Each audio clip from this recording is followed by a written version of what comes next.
오늘 우리가 함께 나눌 말씀은 여호수아 8장 30절로 35절 말씀까지입니다. 우리 함께 30절부터 한 목소리로 합독하겠습니다. 그때 여호수아가 이스라엘 하나님 여호와를 위하여 에발산에 한 제단을 쌓았으니 이는 여호와의 종 모세가 이스라엘 자손에게 명령한 것과 모세 율법책에 기록된 대로 새 연장으로 더듬지 아니한 새 돌로 만든 제단이라. 무리가 여호와께 번제물과 화목제물을 그 위에 드렸으며 여호수아 거기서 모세가 기록한 율법을 이스라엘 자손의 목전에서 그 돌에 기록하매 온 이스라엘과 그 장로들과 관리들과 재판장들과 본토인뿐만 아니라 이방인까지 여호와의 언약궤를 맨 레위 사람 제사장들 앞에서 교회 좌우에 서되 절반은 그리심산 앞에 절반은 에발산 앞에 섰으니 이는 전에 여호와의 종 모세가 이스라엘 백성에게 축복하라고 명령한 대로 함이라. 그 후에 여호수아가 율법책에 기록된 모든 것대로 축복과 저주하는 율법의 모든 말씀을 낭독하였으니 모세가 명령한 것은 여호수아가 이스라엘 온 회중과 여자들과 아이와 그들 중에 동행하는 고리민들 앞에서 낭독하지 아니한 말이 하나도 없었더라. 아멘.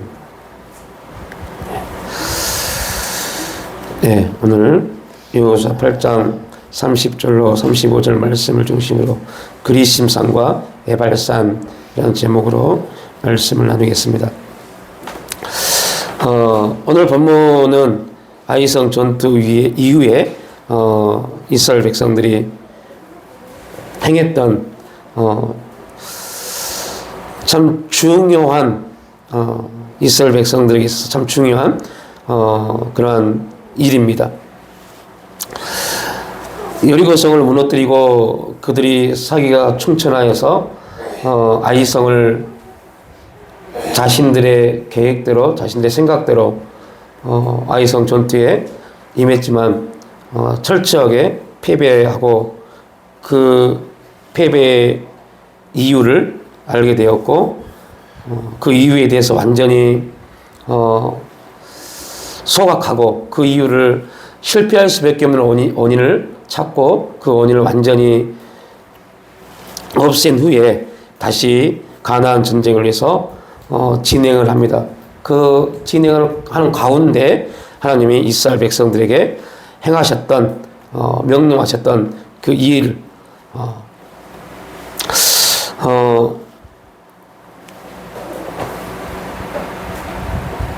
오늘 그리심산과 에발산에서 그들이 이런 종교적 의식을 행하고 있을 때에도 여전히 가나안 땅은 전쟁의 심각한 소용돌이 속에 있었습니다.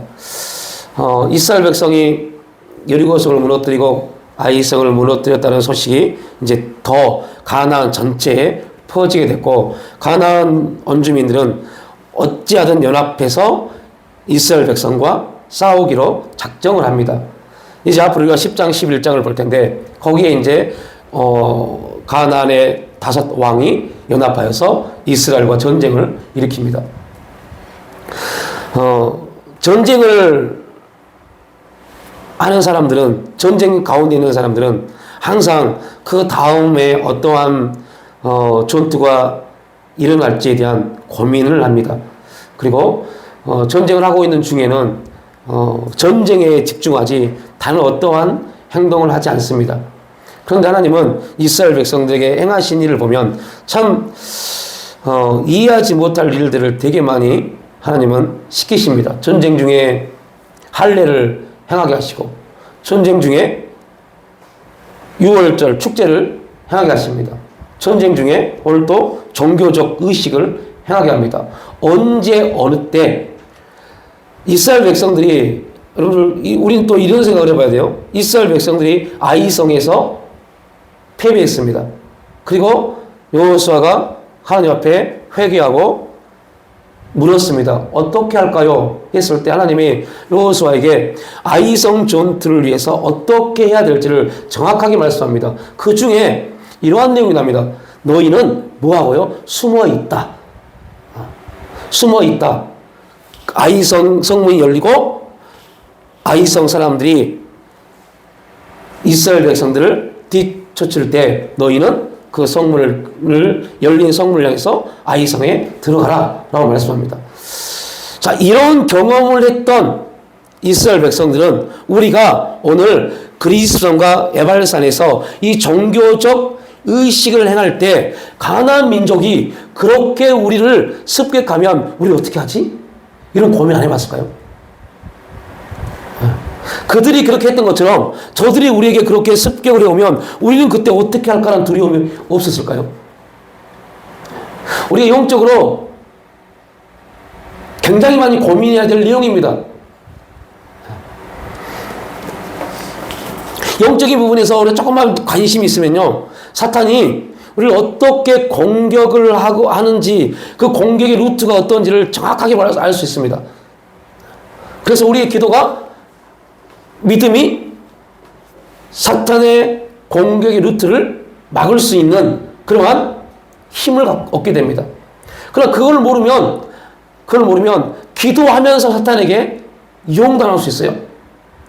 신앙생활 하면서 나의 신앙생활이 사탄의 역사가 일어나는, 사탄의 역사라고 말하면 좀 그렇지만요, 사탄이 일하는 통로가 될 수 있어요. 다시 말하면 이스라엘 백성들이 하나님, 우리가 지금 이러한 종교적 의식을 행하고 있을 때가 아닙니다. 지금 우리가 여리고성을 무너뜨리고 아이성을 무너뜨리고 이제 가나안 땅을 정복하기 위해서 나갈 텐데 저 가나안 민족이 가만히 있겠습니까? 그들이 우리를 습격하고 우리를 공격하면 우리가 이러한 의식을 행하고 있을 때 우리가 그 공격을 당해서 패하면 어떻게 합니까? 우리 이스라엘 백성들의 사기는 어떻게 합니까? 이런 고민 안 했을까요? 수많은 그리스도인들도 동일한 고민하잖아요. 하나님이 지금 내 인생 가운데 우리 가정 가운데 축복하지 아니하면, 하나님 역사해 주지 아니하시면, 하나님, 내가 어떻게 다시 일어납니까? 내가 어떻게 다시 신앙생활합니까? 이런 고민 되게 많이 합니다. 이러한 문제 가운데 너무 많은 사람들이 놓여 있습니다. 그런데 하나님 말씀합니다. 야, 그거 걱정하지 마. 너는 지금 그거 걱정할 때가 아니야. 네가 지금 할 거는 내가 너에게 명령한 것, 그것만 하면 돼 라고 말씀합니다. 근데 여러분들 이게 되게 힘들어요. 여러분들 해봤겠지만 되게 힘들어요. 하나님을 온전히 의지하지 못하면, 신뢰하지 못하면 하지 못할 일들입니다. 그래서 여러분들 우리가 성경을 읽을 때 이스라엘 백성들이 순종했던 것, 불순종했던 것, 그 부분을 보면서 순종한 모습을 보고 우린 박수 쳐줘야 돼요. 야, 어떻게 순종할 수 있었을까? 어떻게 그들이 그 일에 대해서 순종할 수 있었을까? 우리 이렇게 말합니다. 하나님이 역사해 주시면요, 참말 말씀입니다. 우리가 하나님 얼마나 많이 역사하십니까? 얼마나 많은 은혜를 주십니까? 그런데 우리는 못하잖아요. 그래서 순종이 쉬운 게 아닙니다. 엄청 어려운 겁니다. 순종할 수 있다는 게 어마어마한 우리의 에너지, 요즘 속된 말로 기 빨리는 일입니다. 한번 순종하잖아요, 기가 쭉 빠집니다. 그만큼 힘듭니다. 왜요? 집중하니까요. 순종하기 위해서는 집중해야 돼요. 어떠한 소리들, 어떠한 내 환경들, 나에게 주어진 어떠한 삶의 상황들, 이런 거 안 보는 겁니다. 오직 하나님께만 집중해야 돼요. 그래야만 우리가 순종할 수 있어요. 그래서 그만큼 힘든 겁니다.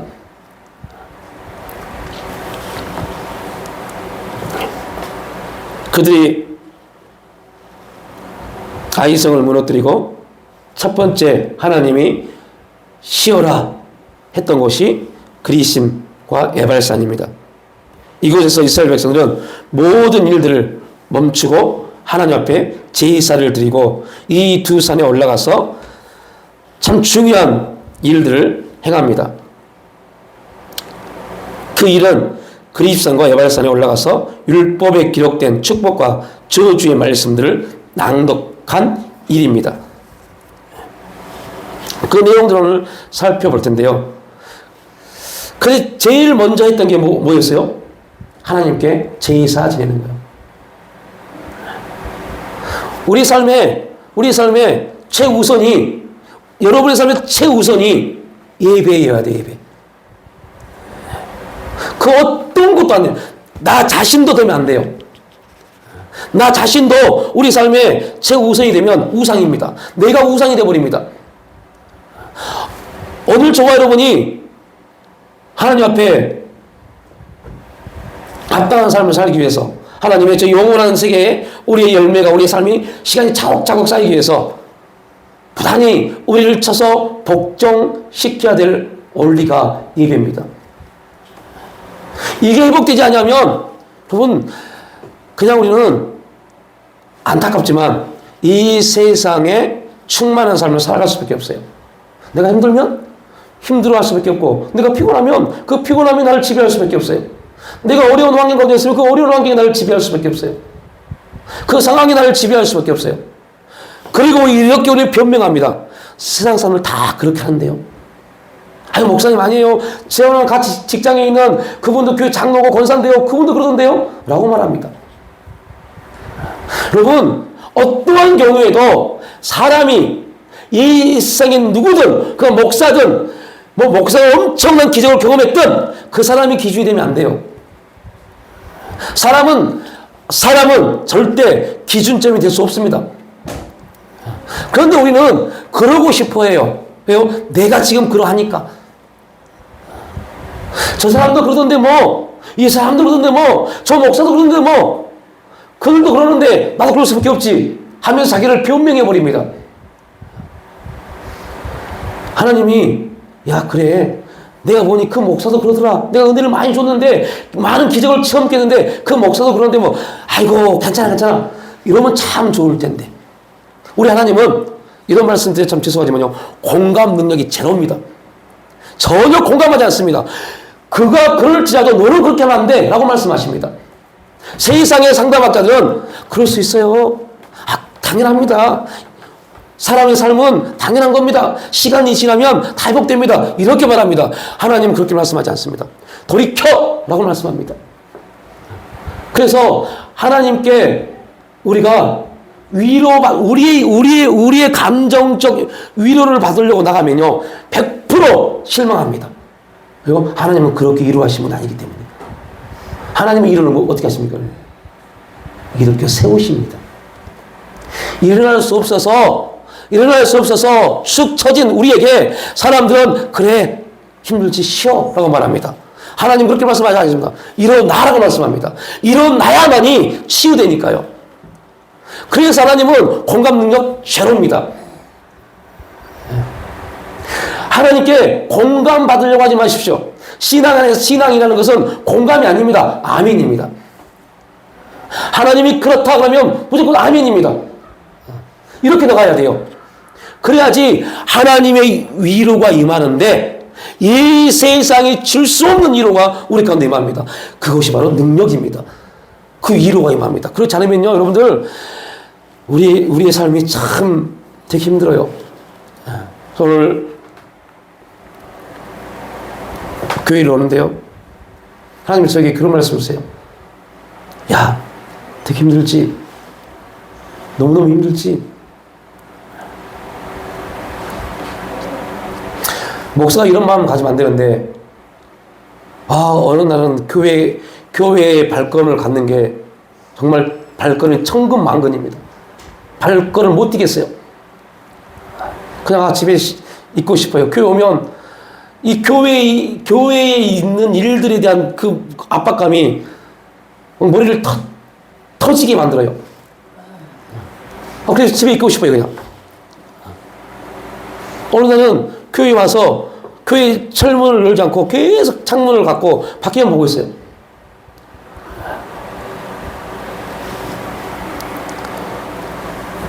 오늘도 마찬가지입니다. 교회를 쭉 걸어오는데 주님이 제 마음 가운데 그런 마음을 주세요. 야, 너에게 기쁨이 하나도 안 느껴진다. 너에게 감사가 하나도 안 느껴진다. 주님, 저 기쁜데요? 저 감사한데요? 너무너무 감사한데요? 저 같은 사람을 쓰시면 너무 감사한데요? 입 바른 소리 하지 말고 내가 안 느껴진다고. 내가 하나님이 제가 교회에 오는 그 발걸음에서 기쁨을, 감사를 전혀 못 느끼게 돼요.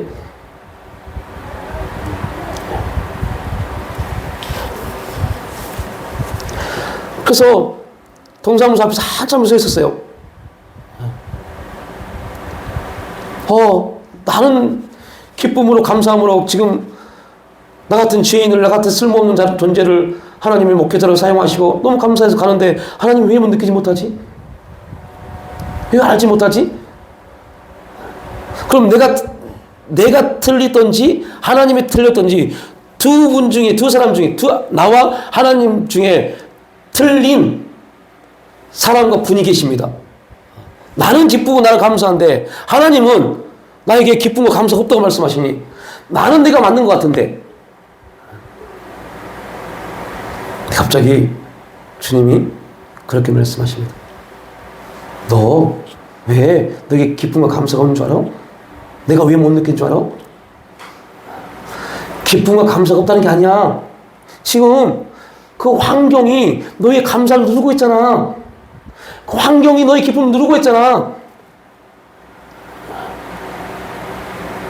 기쁨과 감사가 너의 생각과 감정과 너의 의지를 지배해야 되는데 환경이 네 안에 있는 기쁨과 감사를 누르고 있잖아.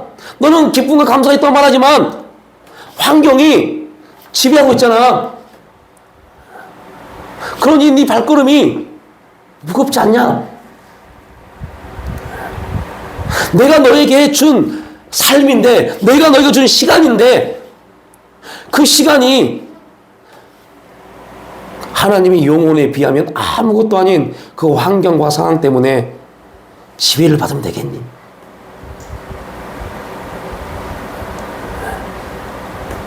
그럼 이거 제 말 같죠? 오늘 저의 내용이지만 오늘 설교 말씀입니다. 여러분, 그리심산과 에발산은 딱 200m 거리입니다. 그 가운데 골짜기가 있습니다.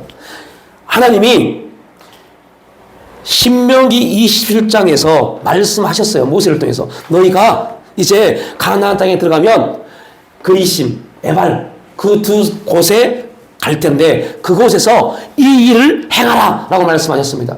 그 일이 뭐냐?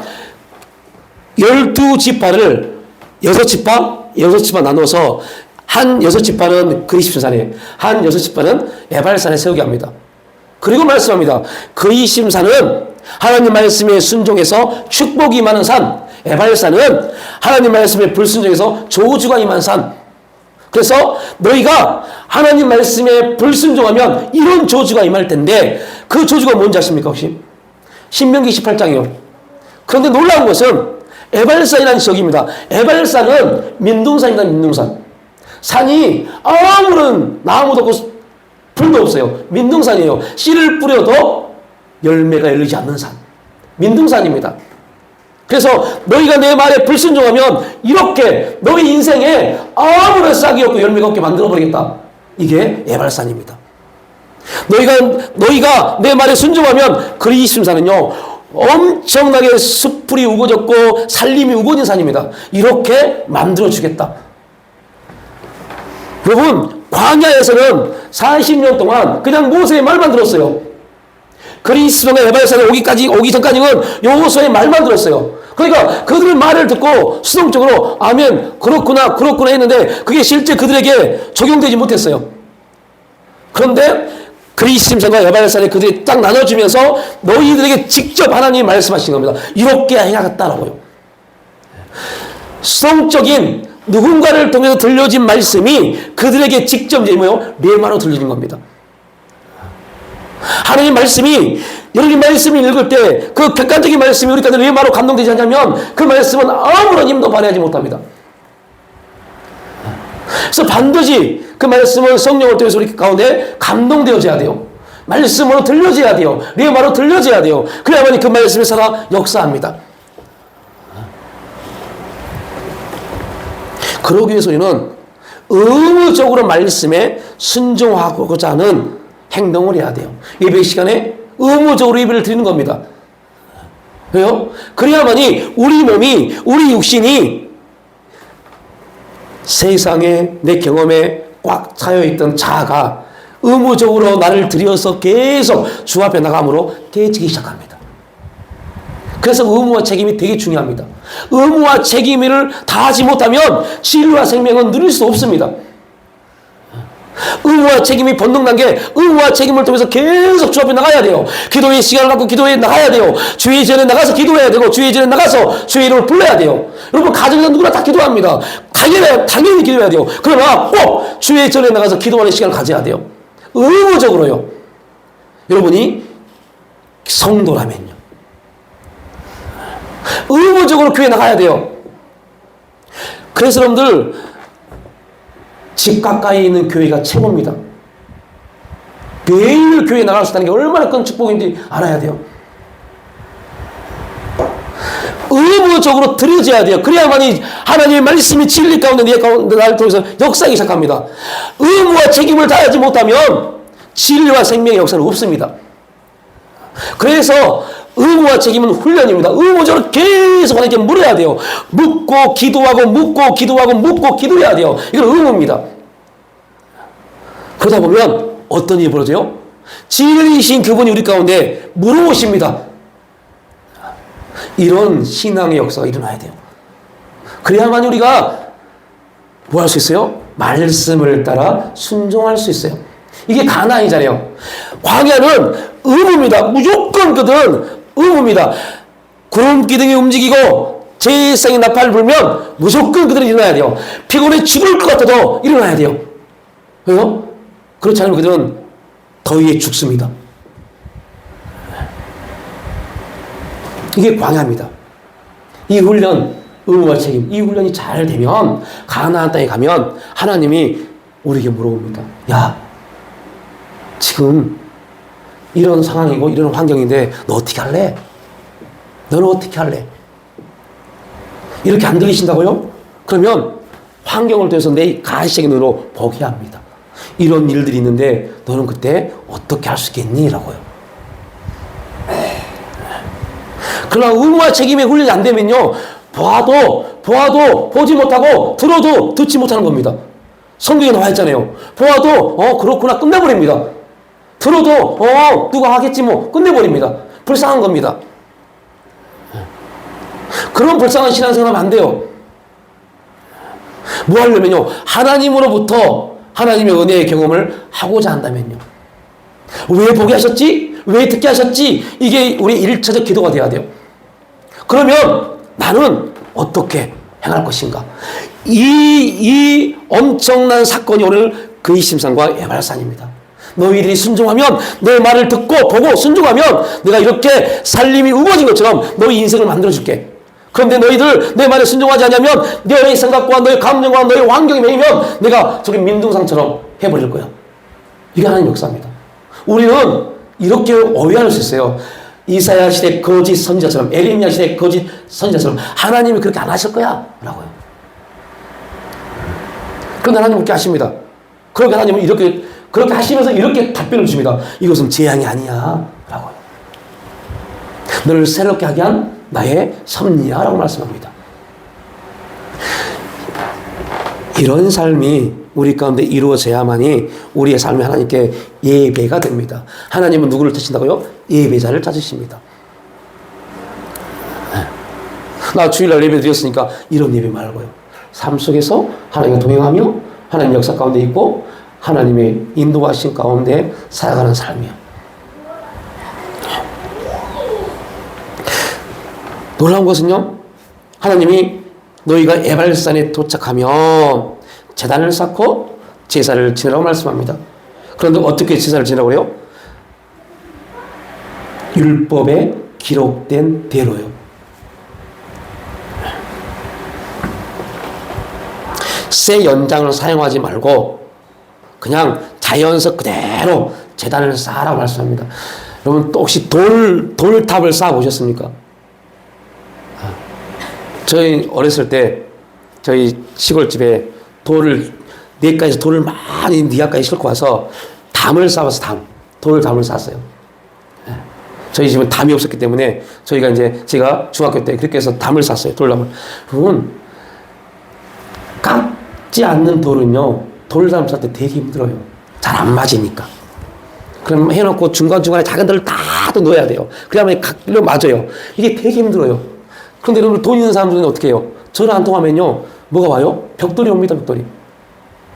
벽돌로 딱 지그재그로 싸면요 되게 쉬워요. 그냥 1시간이면 끝날 거를 니아까를 가지고 수없이 움직여야만이 짧은 낮은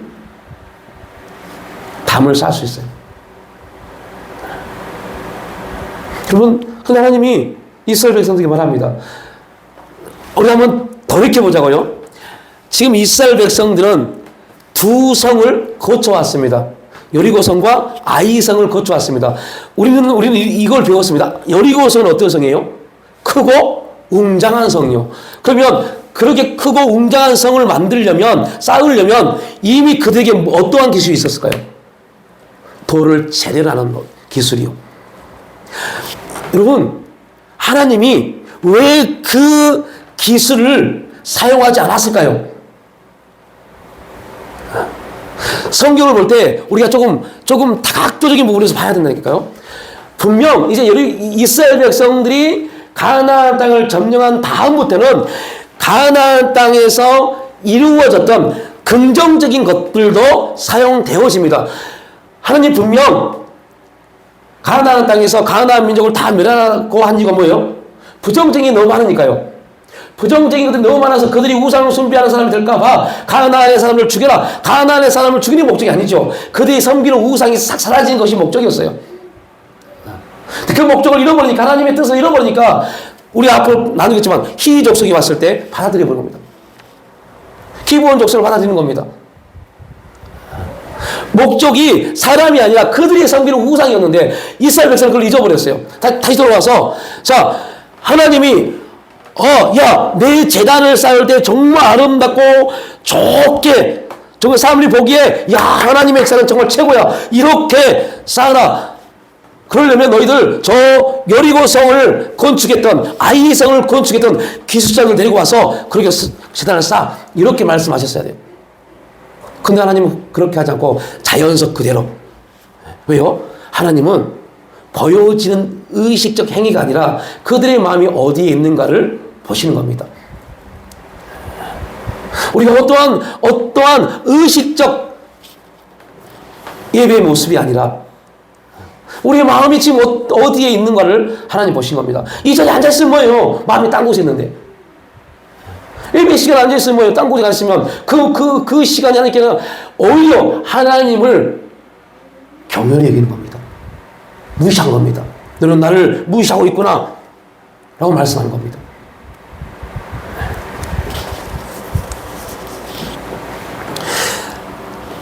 원론적으로 보면 이방 종교, 그 당시 가나안 종교는 어떤 종교였어요? 완전히 아름다운 종교였어요. 제사를 지내기 위해서 엄청난 의식을, 아름다움을 꾸몄던 그러한 종교였어요. 그런데 하나님은 그걸 다 무시해버리고 가장 자연스러운 예배를 요구하십니다.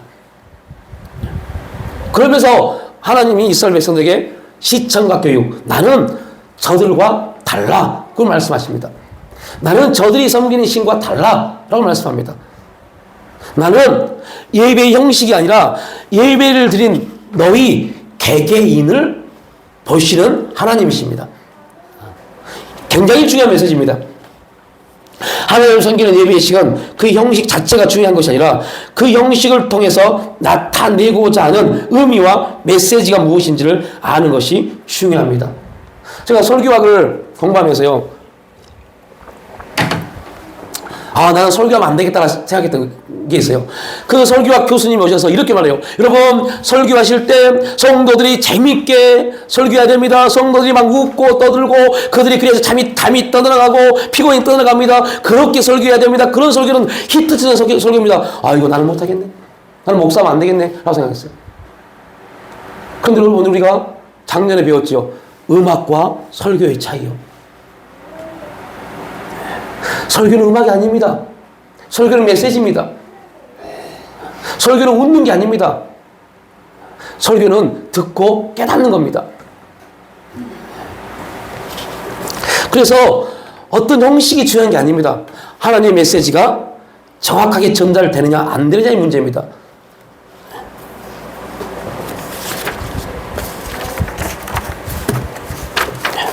그들은 하나님의 메시지를 정확하게 듣고 제사를 지냈습니다. 그 율법에 기록된 대로. 그리고 율법을 돌에 기록하기 시작합니다. 율법을 돌에 기록하기 시작합니다. 저는 제 친구 아버님이 석수에서 석수, 비석 석수였어요. 그래서 비석에 글을 새기는 망치와 끌, 정 가지고 그걸 쳐서 글씨를 기록하신 분이었어요. 비석 조그만 거 하나에 서로 말하면 광산김씨, 충무공파, 멧대손, 김광찬 이거 쓰는데 한 달 걸려요. 이거 쓰는데 왜요? 쓰고 사포를 문지르고 또 쓰고 계속 잡아요. 맨들하게 하기 위해서 거의 한 달 걸려요. 지금도 그럽니다. 그런데 여러분들 오늘 그들이 에발산에서 비석이 돌에 글을 쓰는데요. 그냥 몇 자를 쓴 게 아닙니다. 축복과 저주를 기록합니다.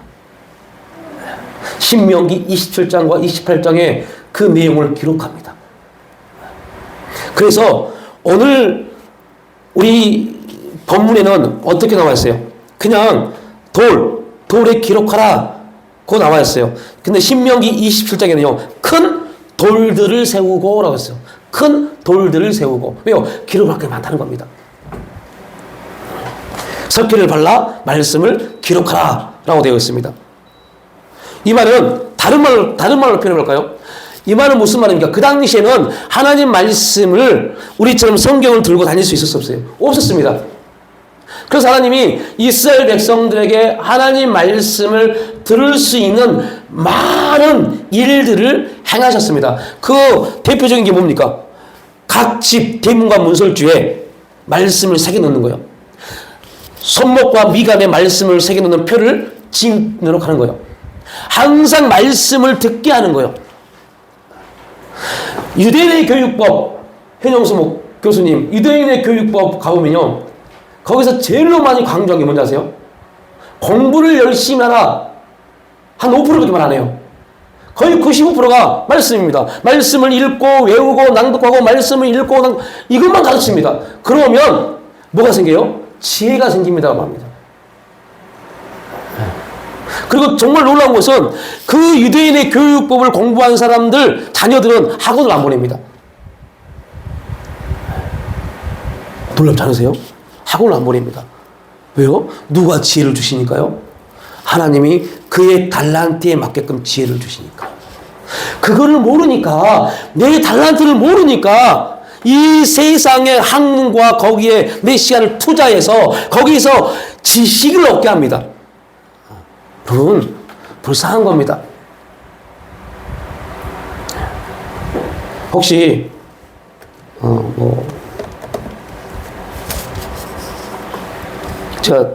저희 아들이 아빠 이거 한번 봐봐 해서 어떤 드라마를 소개하더라고요.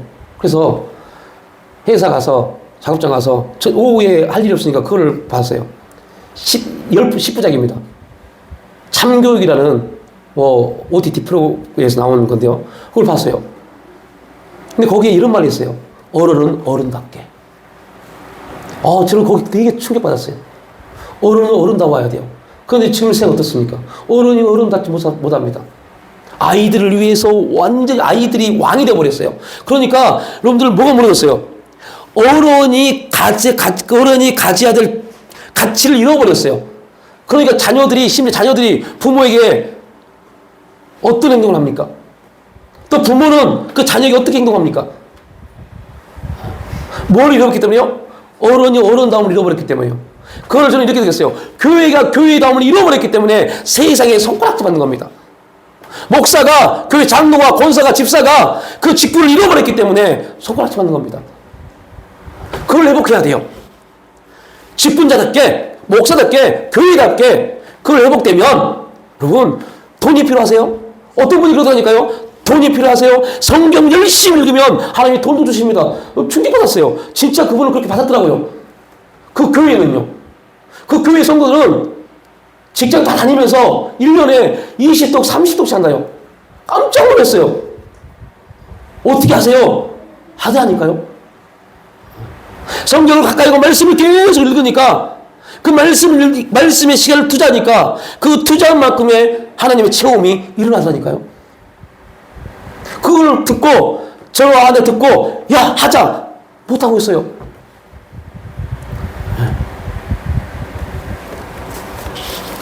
말씀을 가까이 하면 말씀이 살아서 역사하기 시작하면 안 될 것 같죠. 인생이 안 될 것 같죠. 이재성이라는 축구 선수의 간증이 있다니까요. 독일 한인 베들교에서 한 간증이 있다니까요. 그 이재성이라는 선수가 큰 부상을 당했습니다. 그때 그가 독일 자기 팀에 있는 그 큰 구장의 중간에 가서 무릎 꿇고 기도했답니다. 하나님 한 번만 기회를 주세요. 하나님의 기회를 주시면 어떤 곳을 가더라도 내가 무릎 꿇고 당신을 찬양하겠습니다. 여러분 이번 월드컵 때 보십시오. 혼자 가운데서 무릎 꿇고 기도하세요. 정말 멋져요. 무릎 꿇고 기도하는 다들 이렇게 기도한대요. 그럼 무릎 꿇고 기도해요. 왜요? 약속했으니까요. 하나님이 쓰게 하십니다. 하나님이 역사에 가십니다. 우리가 하는 것 같죠? 아닙니다. 하나님이 하십니다. 하나님이 역사에 가십니다. 그래서 우리는 말씀을 가까이 해야 돼요. 말씀이 살아가고 움직이기 시작하면요. 여러분 회사에 어떤 높은 사람이 인사권자가 하는 것 같죠? 천만의 말씀입니다. 그 사람을 이끌어 가신 분이 누구예요? 하나님이십니다. 자녀가 공부를 안 해서 답답하십니까? 천만의 말씀입니다. 그들에게 하나님 말씀 앞에 무릎 꿇게 만들면 하나님 말씀이 그들을 인도하기 시작합니다. 근데 우리가 그걸 잃어버렸어요. 너무 바쁘다 보니까. 너무 바빠서 잊어버렸어요.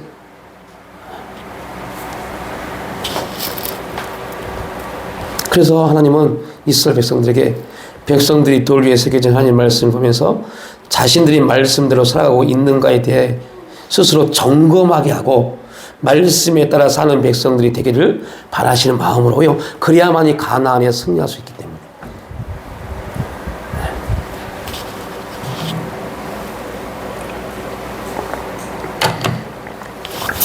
제가 형님 하는 목사님 계세요. 그 목사님 아들이 우리나라에 기타와 드럼을 거의 세 손가락 안에 든 정도로 잘합니다. 그래서 고등학교 때 그 영상을 이제 자기가 공연했던 영상을 찍어서 저 미국에 있는 버클리 임대에 보냈어요. 거기서 장학금 줄 테니까 와라. 우리가 가르치겠다. 그런데 이 청년이, 이 학생이 고등학교 3학년 때요. 이 학생이 거기를 포기하고 호원대학교를 갔어요. 호원대 실용학과도 우리나라의 최고입니다. 거기를 갔어요. 이거 뭔지 아세요? 교만해질까봐. 자기가 교만해질까봐. 그래서 최대한 낮춰서 호원대학교를 갔어요. 근데 여러분들, 하나님이 쓰기 시작하는데 우리나라 유명한 밴드 어떤 콘서트 세션으로 다 저는 처음에 기타 치고 드럼 치는데 돈을 얼마 벌어요? 목사님 얼마 벌어요? 나한테 가서 김 목사 상상을 초월해. 얼마 버는데요? 얼마 벌어요? 한 번 콘서트 가는데 얼마 벌어요? 그때 어떤 유명한 여자 가수 콘서트에 기타 세션을 참석했대요. 2박 3일 동안 콘서트 하는데 콘서트 끝나고 통장에 찍혔대요. 그래서 아빠 11조 보낼게. 근데 1,000만 원을 들어왔어요. 3일 기타 치고요. 네. 깜짝 놀랐대요. 야, 네 몸값이 얼마인데 이게 뭐야? 그랬더니 그 아들이 그 목사님에게 이렇게 고백합니다. 아빠, 나도 모르겠어. 하나님이 왜? 그분이 최고의 가수입니다. 지금 말하면 다 알아요. 나이가 없는데 최고의 가수입니다. 그 세션에서 왜 나를 부르는지 모르겠어. 그런데 가서 기타를 치면서 가서 그 콘서트 하면서 느꼈어. 아, 하나님이 나의 발걸음을 인도하셨구나.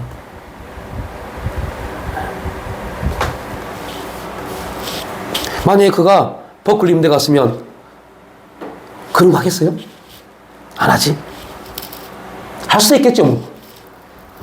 근데 그의 고백처럼 교만해질까봐. 왜 우리를 낮추신다고요?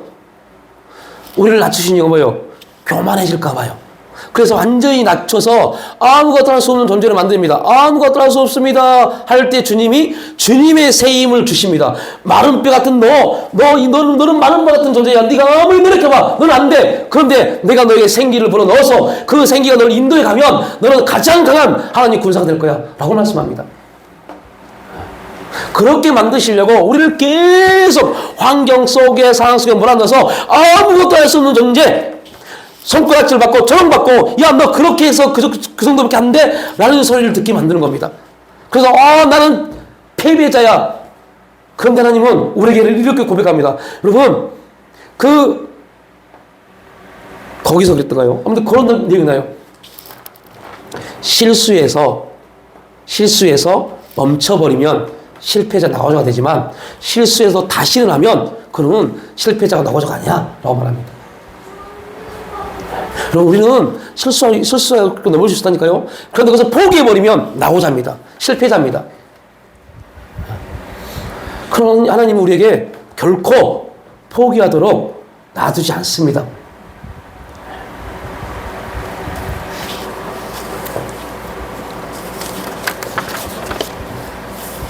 여러분, 우리가 기억해야 될 부분이 그겁니다. 하나님 말씀이 들려지고 그 말씀이 우리 가운데 역사에 가실 때 다른 거 보지 마십시오. 내 환경이 이러한데요, 내 상황이 이게 중요한 게 아닙니다. 하나님이 중요합니다. 하나님이 왜 보게 하셨지? 왜 듣게 하셨지? 왜 나를 이 자리에 서게 하셨지? 왜 나를 이렇게 인도하셨지? 왜 우리 가정을 이렇게 하셨지? 왜 우리 자녀들이 이렇지? 누가요? 내가요? 여러분이요? 여러분이 그렇게 만들었어요? 천만의 말씀입니다. 하나님이 그렇게 만드신 겁니다. 우리의 생각은 아무리 굴러봐야 하나님의 생각에 천만분의 어떤 것도 비교할 수 없을 만큼 작고 연약합니다. 그러니까 생각할 필요가 없어요. 하나님은 옳습니다. 내 인생 가운데 모든 일들은 하나님의 섭리 가운데 이루어진 것이고, 하나님은 100%, 1000%, 10,000% 옳습니다. 이게 우리의 고백이 돼야 돼요. 그게 욥기서잖아요. 욥이 자기를 변명하려고 얼마나 많이 합니까? 처음에 욥이 모든 게 하나님의 은혜고 하나님이 주셨기 때문에 가져가십니다 하나님이고 막 말합니다. 그러다가 결정적으로 이제 어디에서 무너져요? 새 친구와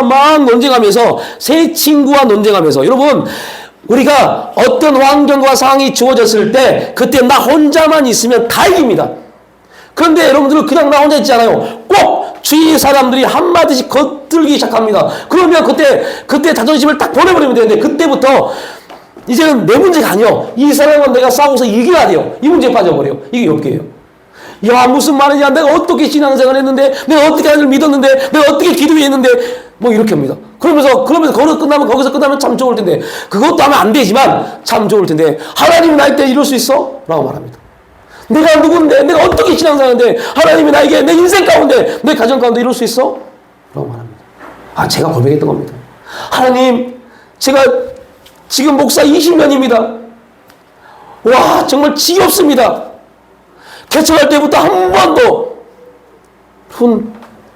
2005년 개척하고 나서 지금 2026년입니다. 임대료 때문에 걱정하지 않은 달이 없어요. 예전도 마찬가지고 지금도 마찬가지고요. 어느 날은 오늘 창피한지 아세요?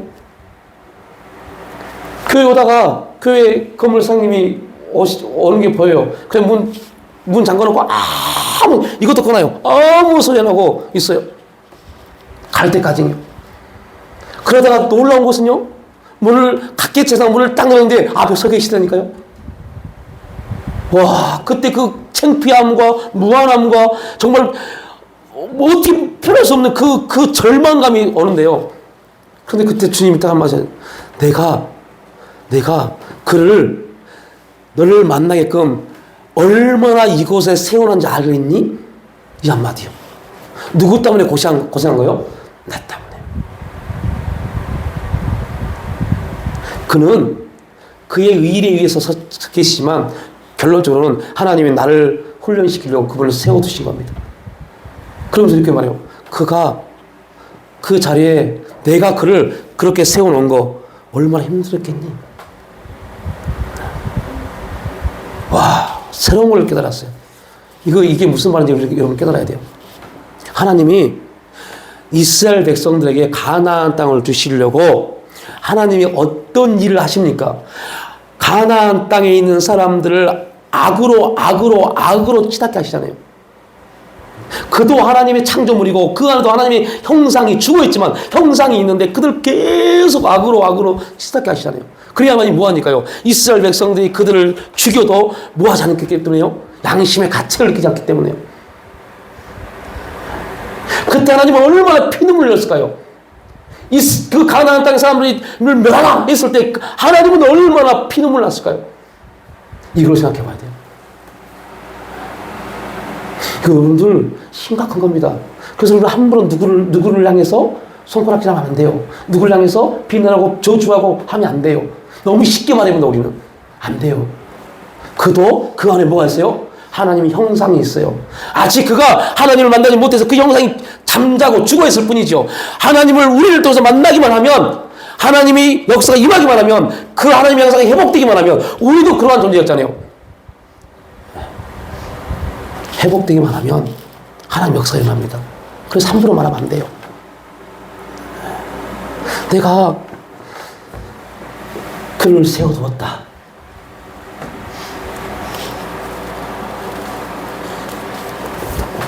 이게 하나님이 우리를 향한 사랑입니다. 그래서 여러분들 어떠한 부분에도 우리가 앞서가면 안 돼요. 내가 앞서가면 안 돼요. 우리 교회는 개혁주의 교회입니다. 개혁주의 교회는 성경 말씀이 절대 무효하고 성도들의 구원과 신앙생활에 대한 절대적 기준을 가지고 있고 교회 위에 말씀이 있다고 믿는 것, 이게 개혁주의입니다. 성경 말씀의 권위가 교회의 권위보다 월등합니다. 캐톨릭은 성경 말씀보다 누가 위에 있어요? 교황이에요. 교회예요. 그래서 우리는 아닙니다. 말씀이 제일 위에 있습니다. 어떠한 사람의 권위보다 대통령이요? 참말 말씀입니다. 정치인들이요? 여러분들 그들을 높이 평가할 필요 없어요. 교회 목사요? 참말 말씀입니다. 어떠한 사람의 권위보다 뭐가요? 하나님 말씀이 더 권위 있습니다. 이게 우리 개혁주의입니다. 죽음을 불사하고 그들이 캐톨릭에서 종교 개혁을 행했을 때 제일 첫 번째가 말씀이었어요. 모든 사람이 다 말씀을 듣고 해야 된다. 이게 우리 개혁주의입니다.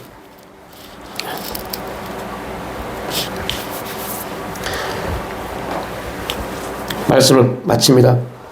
오늘 말씀을 통해서 하나님의 말씀이 얼마나 소중하고 그 말씀을 주신 하나님이 우리에게 어떠한 분인지에 대해서 알려주고 싶어 했습니다.